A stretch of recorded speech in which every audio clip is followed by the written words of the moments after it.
امریکی حملوں پر ایران کا بھرپور جوابی وار، خطے میں امریکی اڈوں پر ڈرونز اور میزائل داغ دیے۔ پاسداران انقلاب نے مسلسل دوسری بار اردن میں پرنس حسن ایئر بیس کو نشانہ بنانے کا دعویٰ کیا۔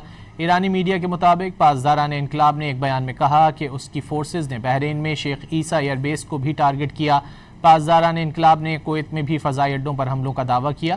پاسداران انقلاب اسلامی کا کہنا ہے کہ اس نے علی السالم بیس پر ایندھن کے ٹینکوں اور پیٹریوٹ فضائی دفاعی نظام، جبکہ احمد الجابر ایئر بیس پر ایک اسٹریٹجک ریڈار نظام کو مکمل طور پر تباہ کر دیا ہے۔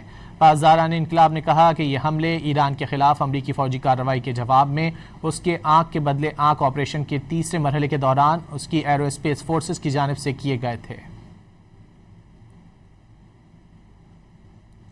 امریکی حملوں پر ایران کا بھرپور جوابی وار، خطے میں امریکی اڈوں پر ڈرونز اور میزائل داغ دیے۔